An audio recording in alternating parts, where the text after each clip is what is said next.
A Associação dos Profissionais de Departamento Pessoal nasceu em 2017, com base em 4 pilares. VIDA: valorização, incentivo, desenvolvimento e atitude. Com o objetivo de atender os profissionais de departamento pessoal do mundo corporativo com cursos, meetings, palestras, pesquisas, workshops, fóruns e muito mais. Nossa equipe é composta por experientes profissionais que juntos coordenam a PDP e levam aos associados o melhor e mais atualizado de cada conteúdo. Contamos com diversos parceiros e convênios, a fim de proporcionar as melhores parcerias para nossos associados. Conheça todas as vantagens e benefícios e se torne um associado. A PDP, você sempre atualizado. Visite o nosso site www.apdp-sp.org.br.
Olá, meu nome é Vitor Paulo Neto, sou advogado, atuo na área trabalhista e é uma grande satisfação participar desse evento promovido pela APDP RH. Nós iremos tratar do tema Compliance Trabalhista. Trataremos rapidamente sobre a governança corporativa, que é um dos seus, que tem como um dos princípios, né, o compliance. Depois trataremos de alguns casos práticos, dando ênfase na questão dos limites do poder de direção do empregador, né, onde abordaremos algumas questões, a regulamentação do uso de uniforme, a vigilância, né, através de sistema de filmagem, a questão de revista íntima, né, e outras questões muitas vezes discutidas, né, dúvidas que surgem no dia a dia nessa relação, né, de trabalho.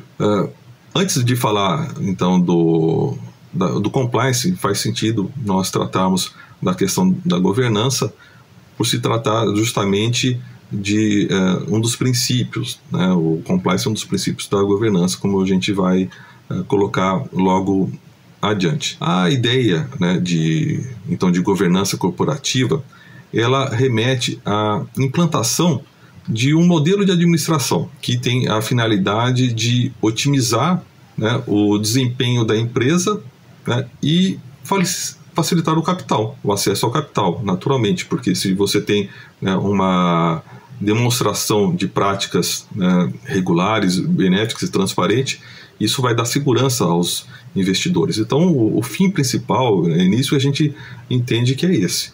Tá?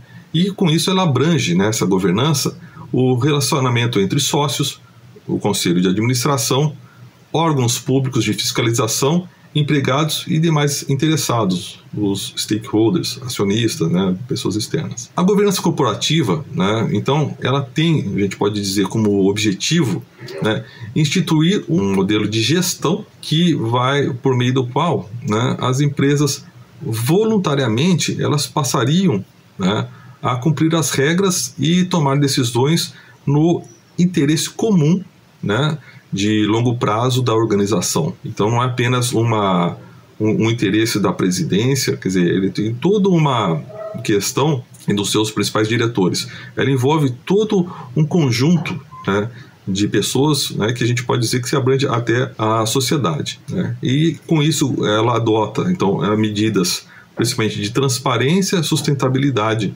né, financeira, adotando, né, por fim, um modelo de autorregulamentação. Né? Essa parte é bem interessante que a gente vai tratar rapidamente. Então, no Brasil, né, já em 1995, né, com a criação do Instituto Brasileiro, né, de Governança Corporativa, ele já, né, mostra que não é uma ideia tão nova e coloca como uma definição, né, de governança o seguinte conceito: governança corporativa é o sistema pelo qual as empresas e demais organizações são dirigidas, monitoradas e incentivadas, envolvendo os relacionamentos entre sócios, conselho de administração, diretoria, órgãos de fiscalização e controle e demais partes interessadas. As boas práticas de governança corporativa convertem princípios básicos em recomendações objetivas, alinhando interesses com a finalidade de preservar e otimizar o valor econômico de longo prazo da organização, facilitando seu acesso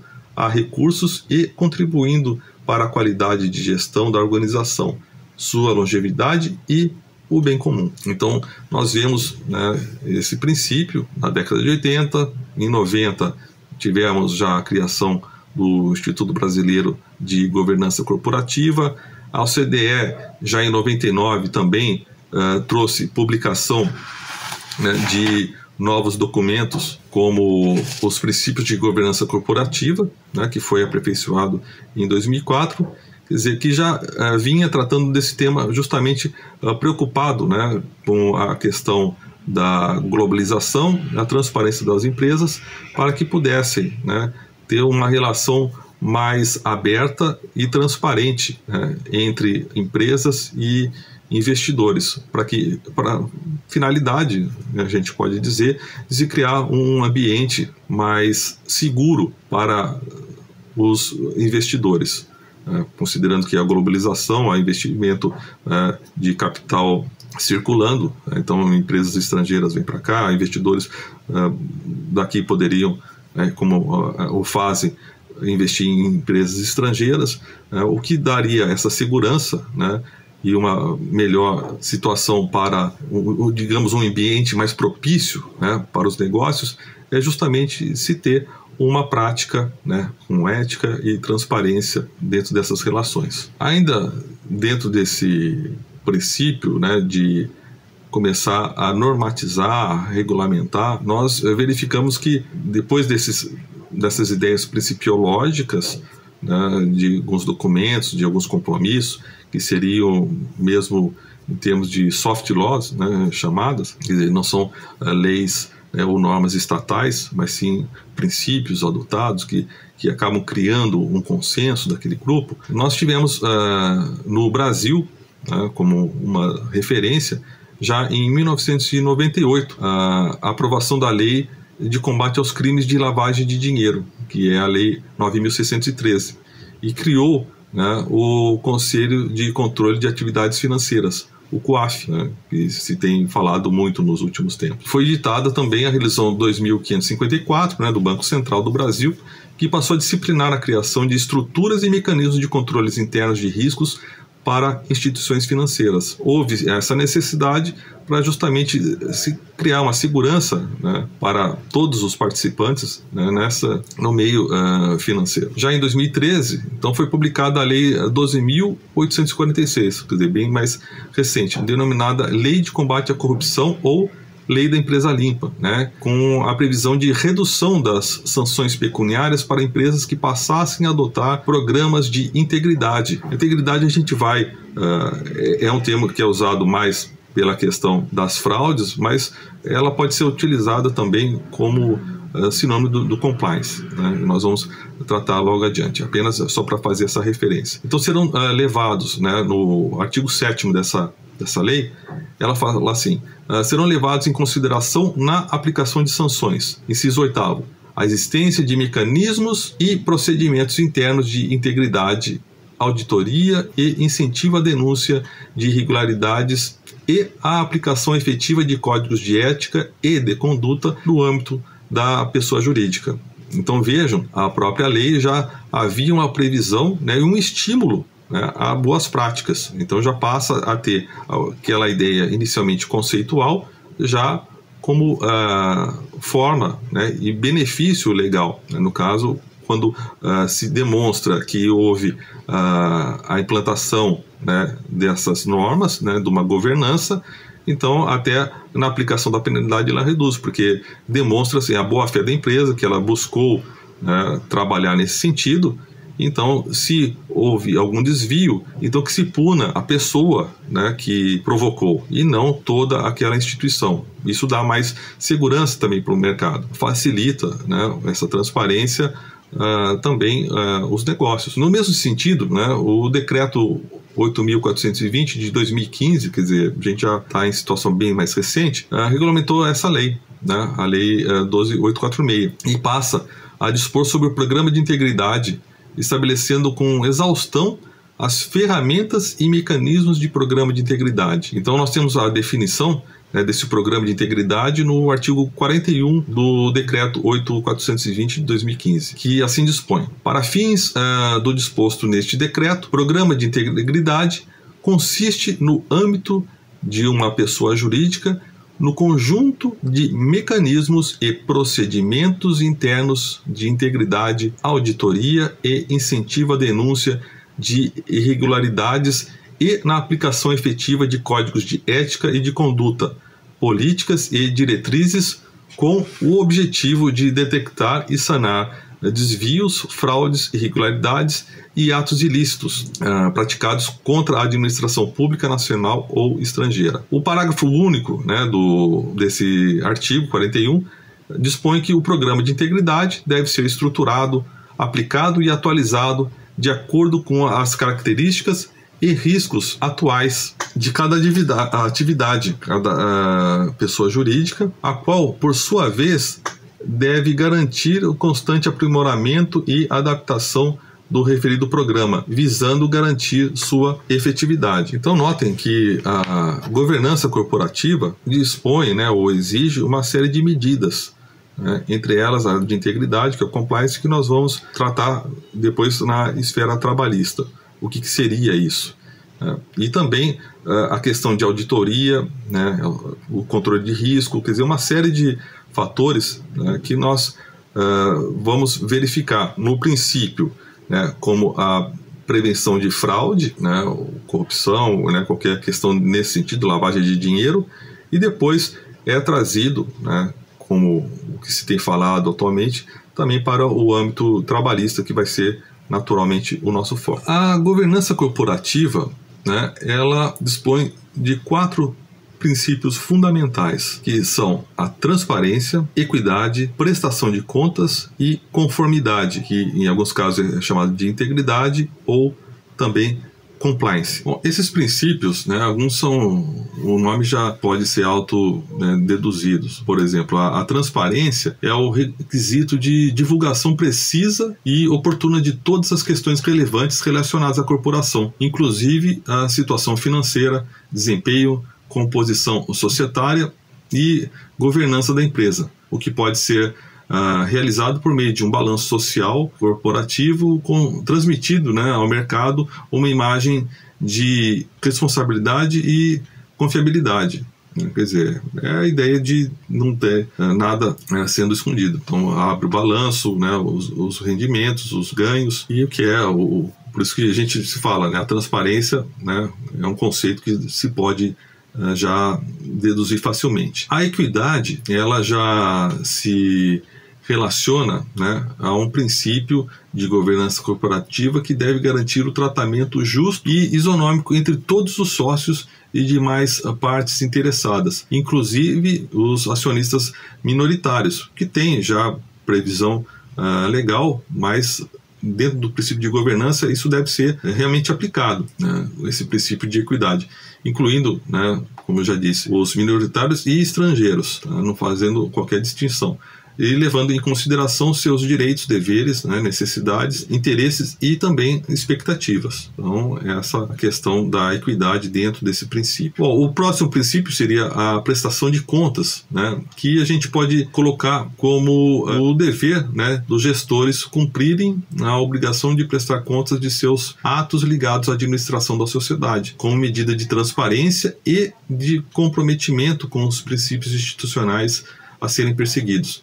Então trata-se, né, de uma importante ferramenta de controle e prevenção de desvios de conduta ou também finalidade. Por fim, né, nós podemos dizer que o exercício desses poderes, né, que nós citamos, desde que observados os limites estabelecidos pela própria legislação, está intrinsecamente ligado ao bom desempenho do programa de compliance, né, ou integridade, como nós falamos. E quais seriam os limites, né? Então nós temos como uma referência a Constituição, né, a lei, as normas coletivas, a própria questão da boa-fé, né, e o exercício regular do direito, que são princípios que a gente deve se basear para até colocar o limite, né, desse poder do empregador. Assim, é importante também que o empregador ele tenha a noção que há limites. O poder que ele tem de direção, de fiscalização, de criar normas, ele não é absoluto.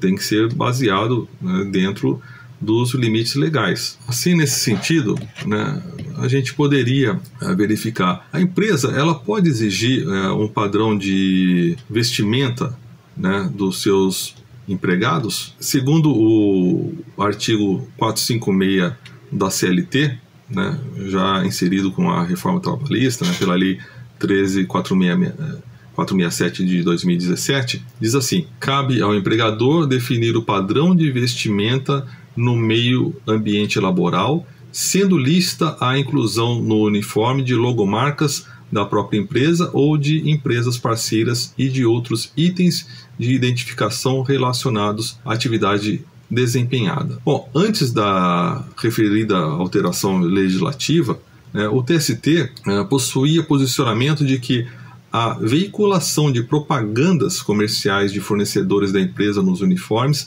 sem que houvesse a concordância do empregado, configuraria a utilização indevida da imagem do trabalhador e ensejaria direito à indenização por dano moral, nos termos do artigo 20 e 186 do Código Civil e 5º10 da Constituição Federal. Assim, essa questão, né, do uso, a gente verifica que o empregador ele pode, então a lei já autoriza a utilização de logomarca. Mas é claro, tudo tem que ser analisado dentro de uma questão, sempre acompanhando a lei, né, a jurisprudência.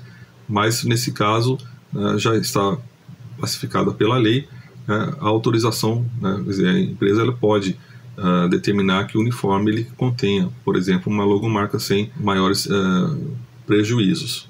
Estaria dentro de um poder razoável de regulamentação e direção do empregador. Agora, se a gente for falar dos limites para a adoção de um código de vestimenta, né, o chamado dress code, como que fica nessa... Qual que é o entendimento sobre essa posição? Bom, esse é um outro risco a ser enfrentado, né? Pois diz respeito aos limites do denominado código de vestimenta, né, adotado pela empresa. Esse código, né, de vestimenta ele surgiu para facilitar a escolha de roupas mais adequadas, tanto no ambiente corporativo quanto participação em festas e eventos.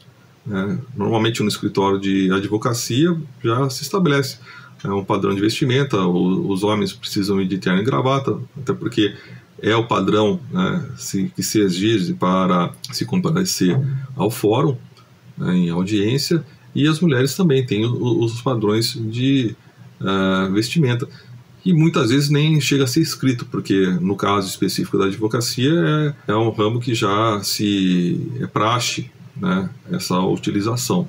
Mas pode acontecer em determinadas atividades, se numa empresa, uma loja ou uma empresa de serviços, se poderia se estabelecer, né, esses padrões de vestimento. Mas é interessante que, assim, quando não se trata de um uniforme, a existência de um código de vestimenta também deve observar alguns parâmetros para exigência e custeio, conforme já foi definido pelo próprio Tribunal Superior do Trabalho.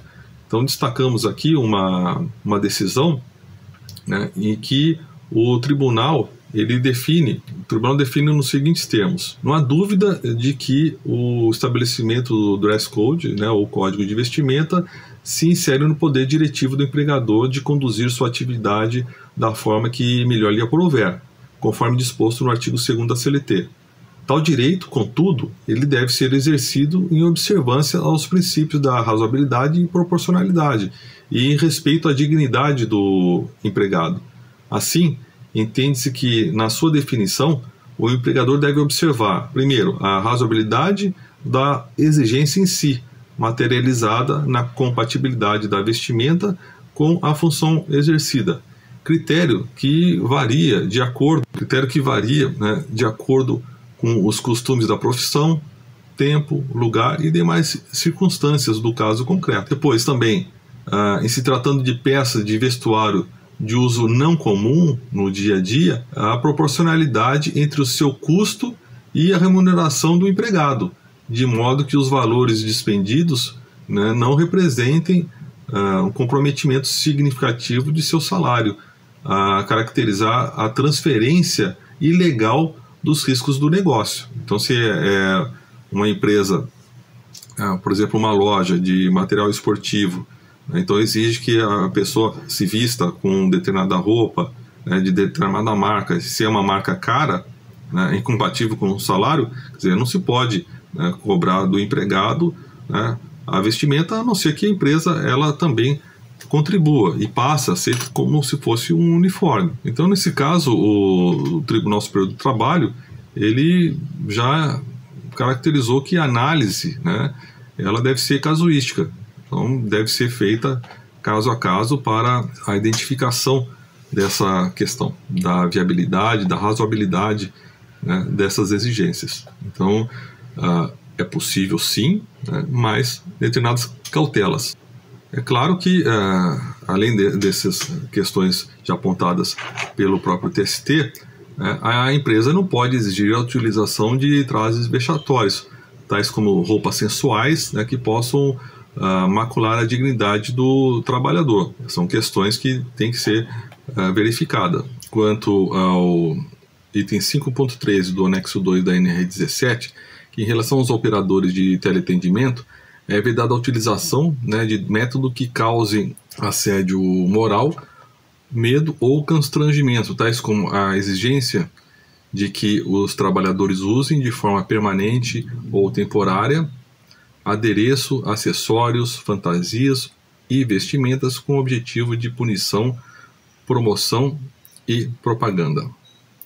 E ainda no segundo, o item, na verdade, 5.2, né, do anexo 1 da NR 17, no tocante aos trabalhadores da área de check-out. É vedado obrigar o trabalhador ao uso permanente ou temporário de vestimenta ou propaganda ou maquilagem temática que cause constrangimento ou firam a sua dignidade. Bom, por outro lado, né, da mesma forma que o empregador não pode exigir a utilização de vestimentas que ofendam a dignidade do empregado, a depender principalmente do local, né, e do tipo do trabalho desempenhado, o trabalhador também não pode fazer o uso de roupas inadequadas, sem o devido asseio e conservação, fazendo apologia a crimes, com a identificação de logomarcas de empresas concorrentes ou excessivamente sensuais.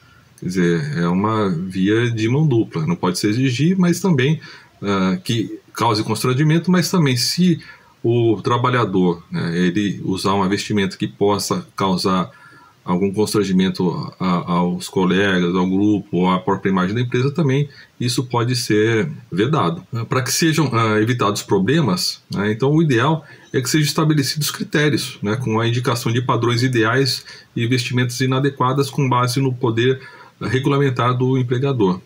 E a depender do caso, né, eventualmente o descumprimento de regras estabelecidas, desde que fundamentadas em critérios razoáveis, poderá ser inclusive objeto de punição. A pessoa pode ser advertida, pode se reiterar, né, agravando até essa pena. Outra questão que é sempre questionada e gera algumas controvérsias, né, inclusive no âmbito judicial, é o poder do empregador de monitorar o uso do computador e correio do empregado, né?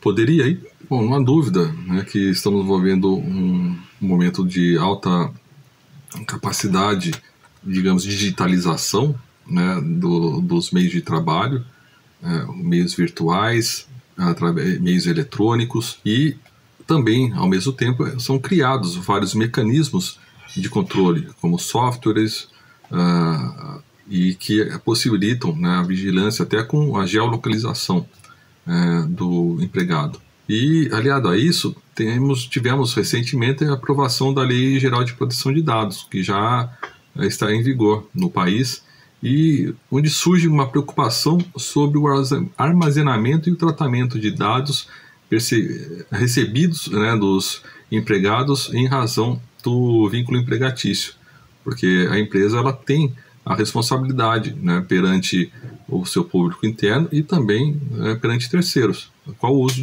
dos dados que serão, como serão tratados esses dados?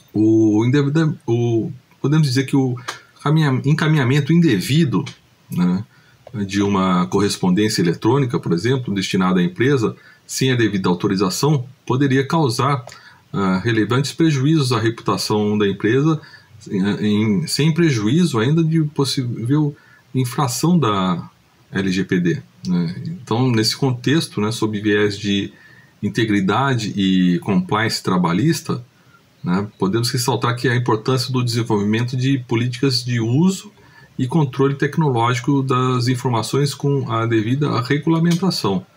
Então, vai aquela questão de criar-se uma norma, dar um treinamento e depois sim fazer a sua aplicação, né? Já vai ser, nesse caso, necessário em função da própria aplicação da LGPD. Quanto ao controle específico de e-mails, tem uma decisão interessante do TST que o ministro João Orestes Dall'Azen destacou que o empregador ele pode, né, exercer de forma moderada, generalizada e impessoal o controle sobre as mensagens enviadas e recebidas, estritamente com a finalidade de evitar abusos, uma vez que o e-mail pode causar prejuízos à empresa. Então, ele autoriza, de certa forma, esse controle, né, do e-mail corporativo, porque, afinal de contas, ele acaba levando, né, o nome da empresa. Então, dentro desse aspecto, poderia, sim, ser monitorado. Todavia, em razão do princípio da boa-fé objetiva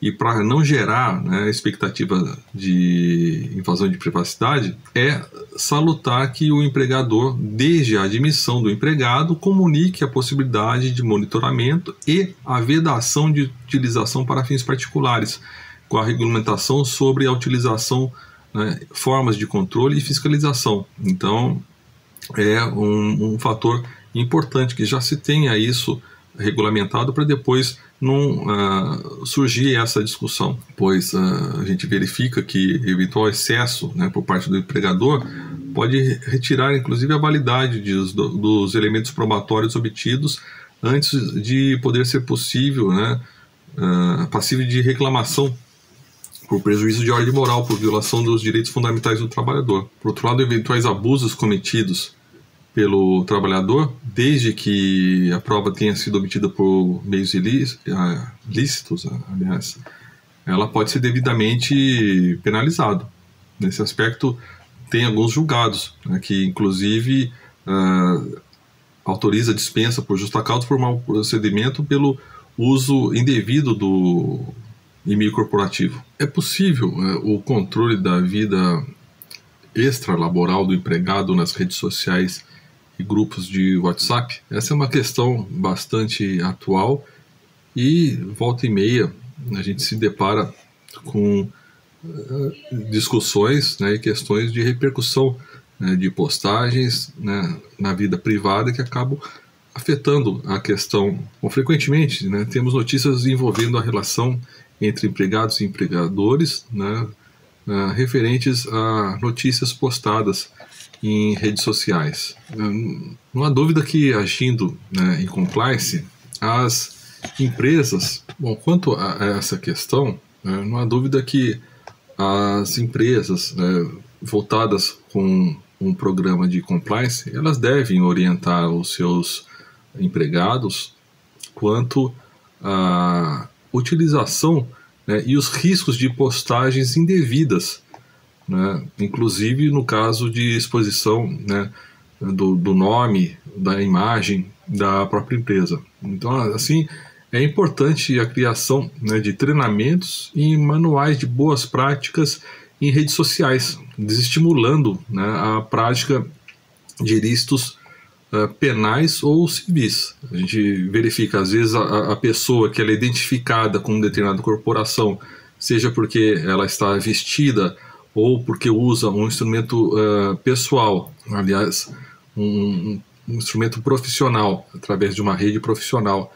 Isso pode acabar afetando, né, o seu relacionamento com o empregador e acaba também determinando, né, pode macular a imagem, né, e um colaborador tem uma determinada conduta.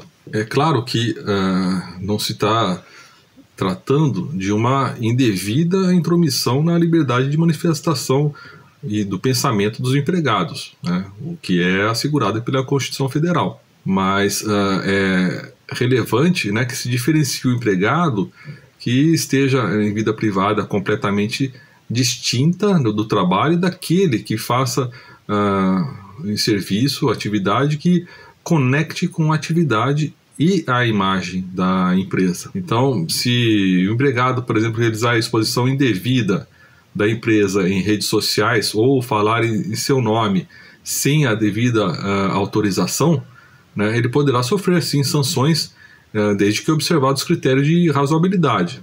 Assim, é importante que os trabalhadores sejam devidamente informados dessa possibilidade, criando-se alertas específicas para tanto. É relevante, por exemplo, que um manual de boas práticas em redes sociais esclareça a diferença, né, do alcance entre redes sociais privadas e abertas ao público, em que conteúdos que se relacionem com a atividade de empresa deve ser objeto de cautela. Oportuna também, né, é a consideração dos empregados de que, caso se identifiquem nas redes sociais como membro de uma determinada empresa, podem estar gerando a crença em seus seguidores de que falariam em nome da empresa, exigindo assim mais responsabilidade nas postagens. Outro cuidado, né, que deve ser observado é com a postagem de fotos com alguma identificação da empresa, de modo a evitar danos reputacionais. Também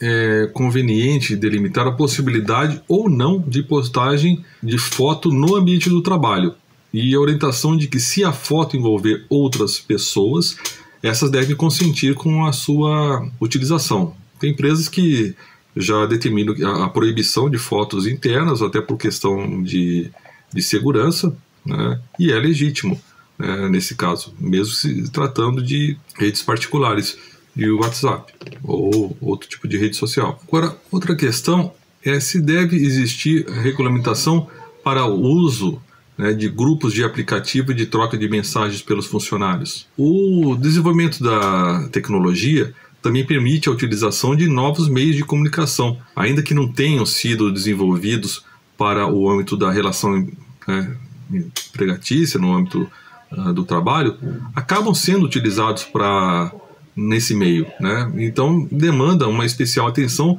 por parte do empregador, né, dos empregadores, para que se realize, né, o adequado gerenciamento dos riscos relacionados com a utilização desse aplicativo. A cláusula especial de regulamentação de WhatsApp, por exemplo, ela pode ser pactuada mediante termo individual de contrato de trabalho ou em um código de conduta do próprio empregador, a fim de regulamentar o uso, exercer o seu poder de fiscalização e punição, a depender da situação vivenciada no ambiente laboral.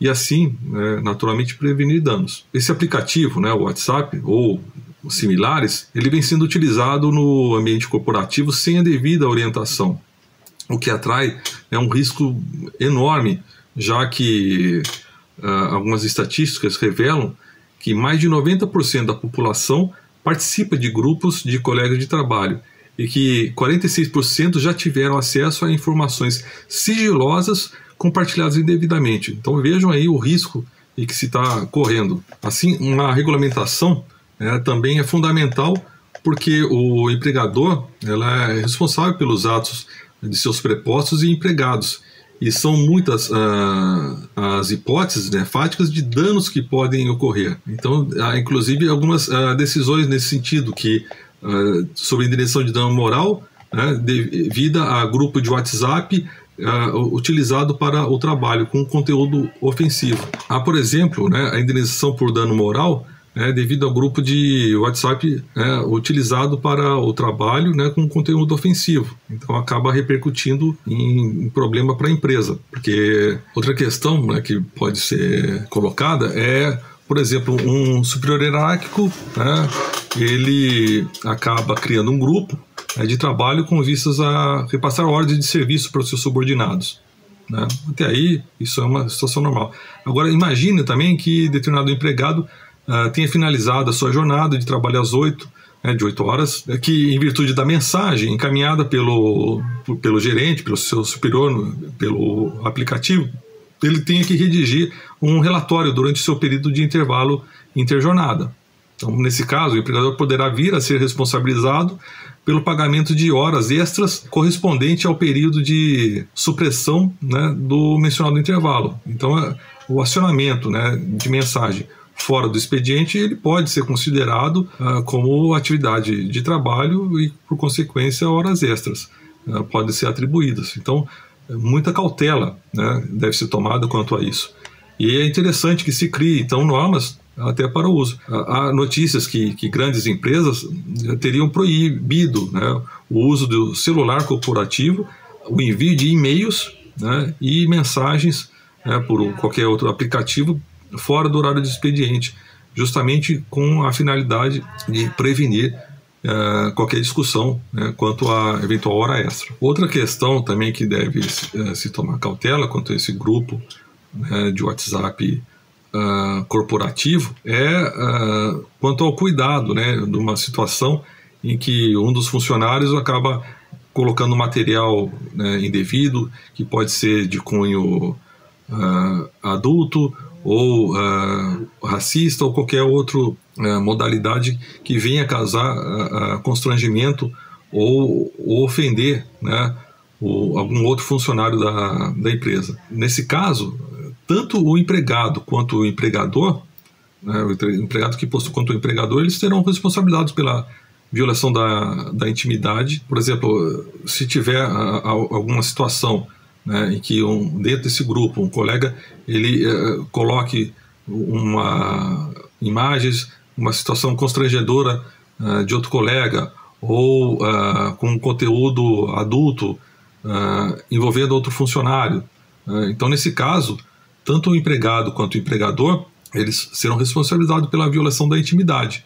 Entretanto, o empregador será responsabilizado com base no artigo 932 do Código Civil. Assim, a regulamentação do WhatsApp pelo empregador, ele possui o objetivo de evitar o vazamento de informações sigilosas, esclarecer as responsabilidades de cada um ao utilizar o mencionado grupo e especialmente acerca dos horários e conteúdo a evitar discussões judiciais, pois especialmente sobre as horas extras e assédio moral, também bem como evitar a reputação, né, problema que pode causar quanto à imagem também da empresa.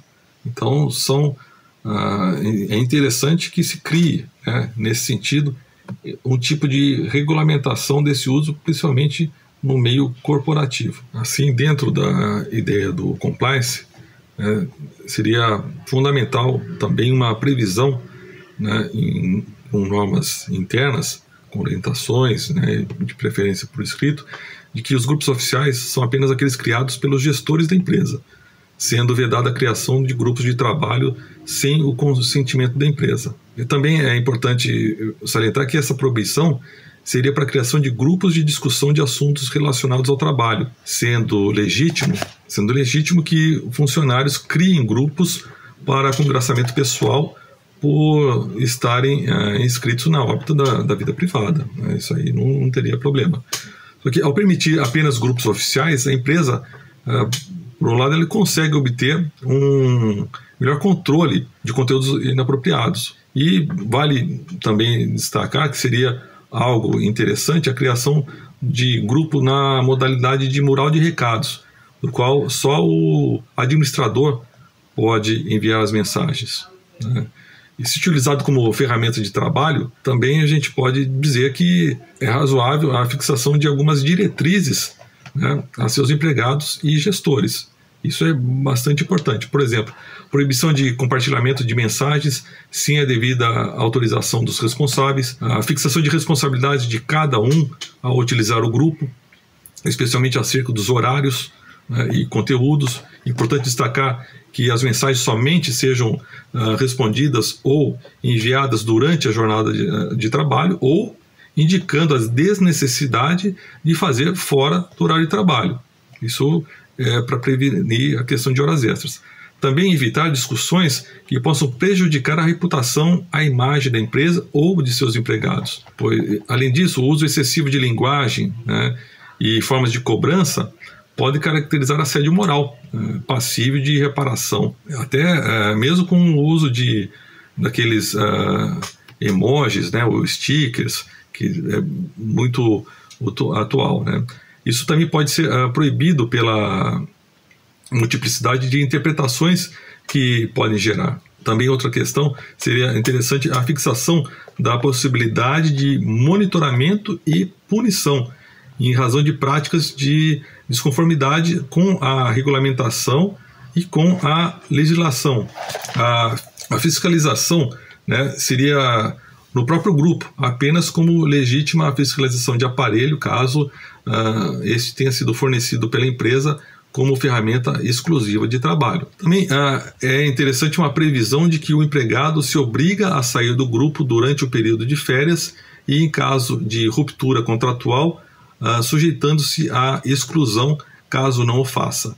A previsão de que o próprio empregado deixe o grupo tem a finalidade de evitar interpretações equivocadas. Isso é bastante interessante, até porque ele poderia demonstrar, não, eu continuei no grupo, continuei na empresa, né, e de alguma forma tentar demonstrar uma prorrogação de vínculo ou de atividade mesmo em férias. Isso é um detalhe importante a ser observado. E quanto ao uso de dados biométricos?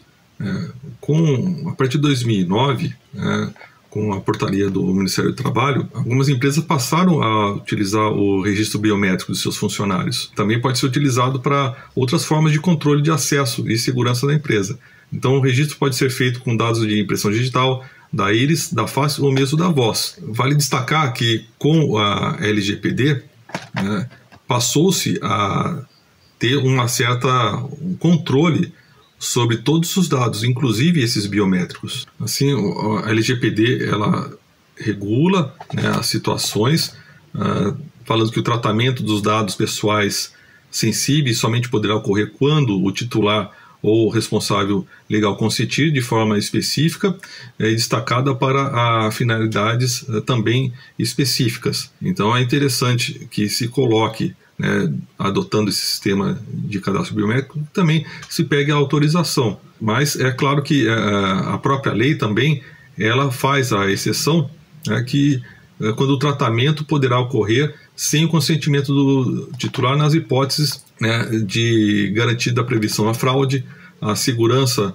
do titular nos processos de identificação, a autenticação de cadastro em sistemas eletrônicos e resguardando sim o direito também mencionado no artigo 9 da lei, né, da LGPD, e ao excesso de casos de prevalecerem direitos e liberdades fundamentais do titular que exijam a proteção de dados pessoais.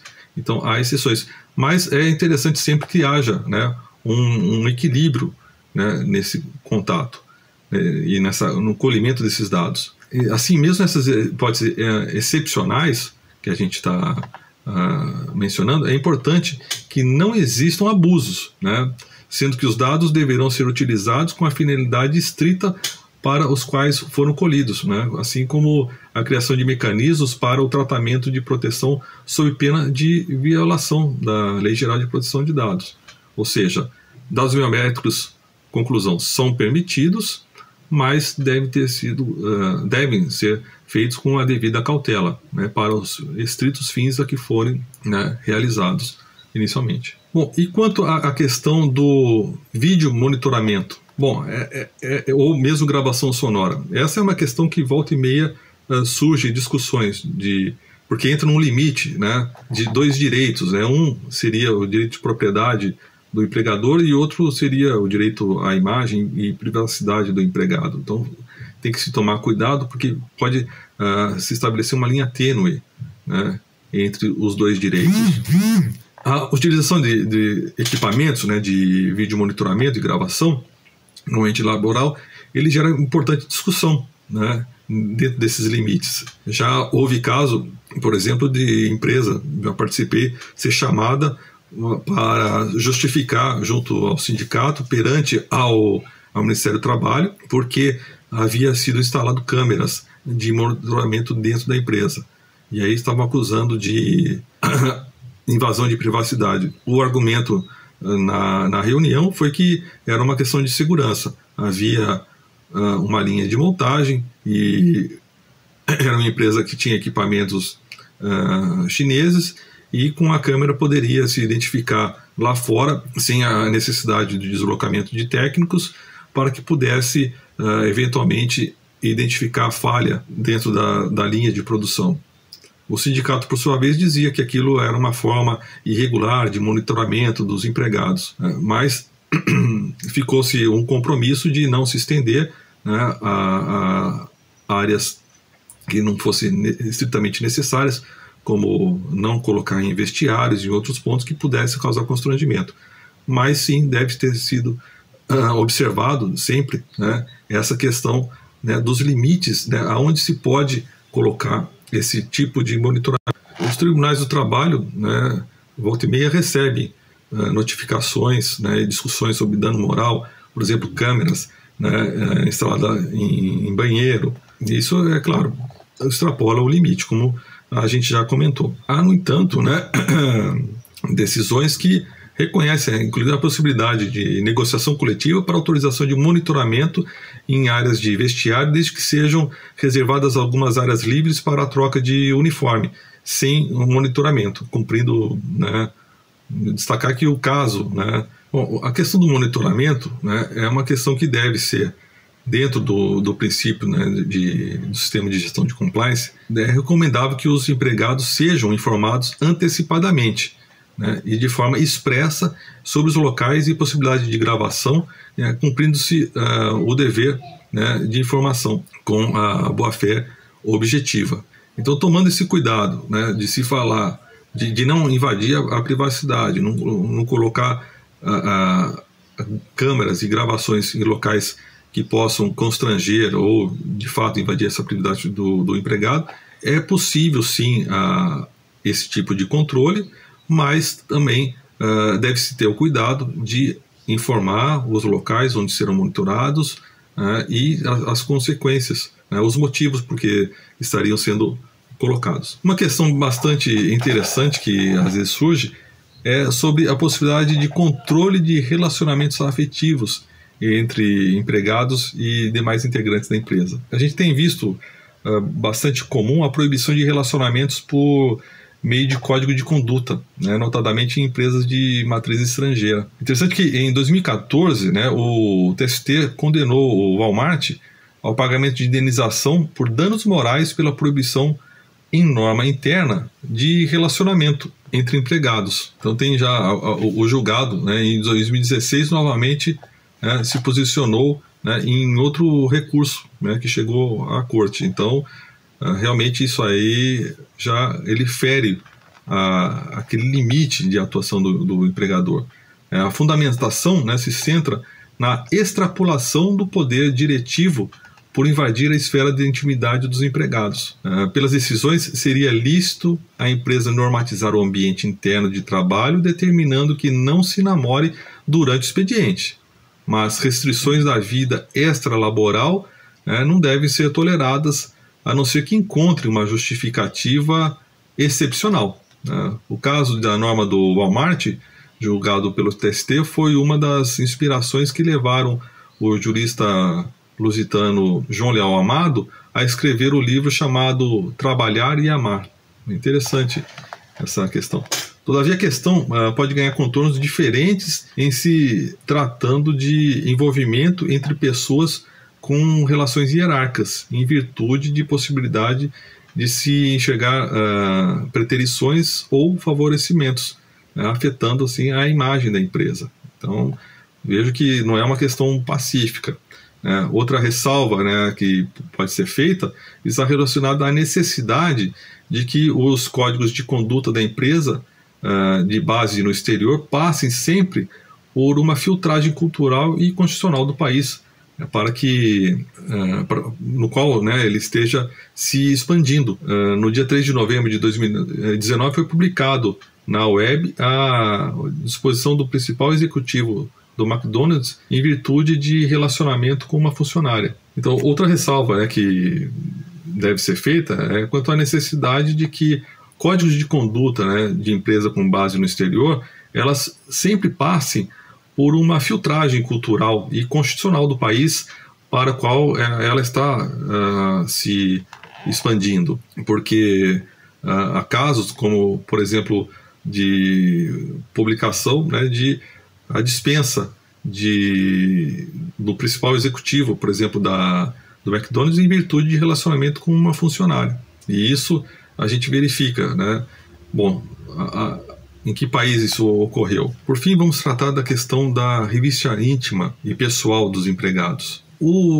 A própria CLT, ela versa sobre a questão da revista no inciso 6 do artigo 373A, que foi incluído na Lei 9799 de 99, e estabeleceu a vedação proceder o empregador ou preposto a revistas íntimas para empregadas ou funcionárias. Questão relacionada à realização de revistas coloca em confronto dois direitos fundamentais, que seria o direito da propriedade do empregador, artigo 5º e 20 da Constituição, e o direito à intimidade do trabalhador, artigo 5º e 10 também da Constituição. E quando dois direitos constitucionais entram em conflito, essa questão deve ser solucionada com base em um juízo de ponderação. Bom, quando dois direitos entram em conflito, deve ser verificado, dois direitos fundamentais, no caso, previsto no artigo 5º, um juízo de ponderação.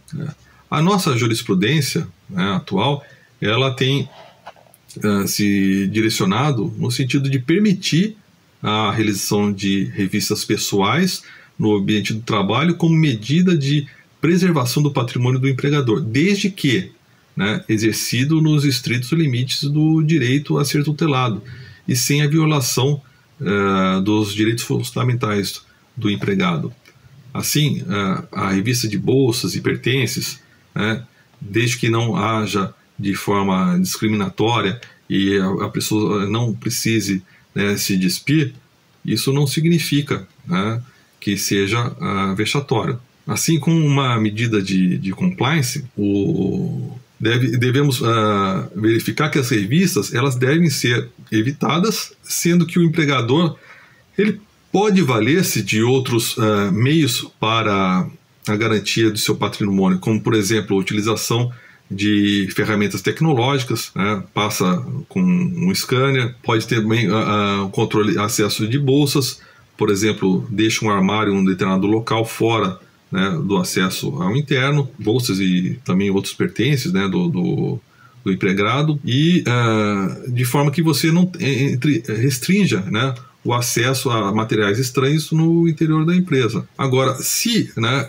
inexistirem outros meios de controle e se houver a justificativa para essa revista, né, abre porta-mala, né, abre bolsa, tudo mais, destaca-se que é prudente, né, a adoção de algumas medidas que se aconselha. Por exemplo, primeiro, que não haja contato corporal, né, não evitar apalpar a pessoa, tudo mais. E que não haja, por exemplo, exposição indevida do trabalhador, que não sejam adotadas critérios discriminatórios, por exemplo, sempre vai atrás de um determinado empregado, como se tivesse marcado. De repente, ou faz em todo mundo, ou faz de uma forma aleatória, né, mas não pode ser direcionada, porque está se desconfiando de um determinado empregado. Mas se fizer só sobre ele todos os dias, pode gerar um problema. Ou vai ter que fazer sobre todo mundo, né, ou vai ter que fazer de uma forma aleatória, de forma a não gerar a questão discriminatória. Outra questão é a revista, ela deve ser feita por pessoa do mesmo sexo, né, então e de forma também que os meios utilizados sejam comedidos. No caso de excessos, né, poderão não ser caracterizados como prejuízos morais, né, e, consequência, a empresa poderia sofrer uma ação de dano moral. Bom, assim nós vamos à conclusão dessa apresentação, colocando sobre a importância da governança corporativa, as medidas, né, de compliance que seriam adotadas, né, através de um treinamento, né, o envolvimento de todas as partes, desde o escalão superior até os subordinados e terceiros, inclusive, o mapeamento, né, dos riscos, a adoção, né, dessa regulamentação através do código de conduta e, acima de tudo, o bom senso nas relações. Tem que se verificar o cumprimento, né, da legislação e também o componente ético, né, e a ação de boa-fé. São elementos importantes dentro dessa relação e aí sim se irá ter os benefícios dessas medidas e, em última instância, como consequência, prevenir litígios, né, judiciais que possam causar danos à empresa, inclusive financeiros. Agradecemos pela atenção e ficamos à disposição. Muito obrigado.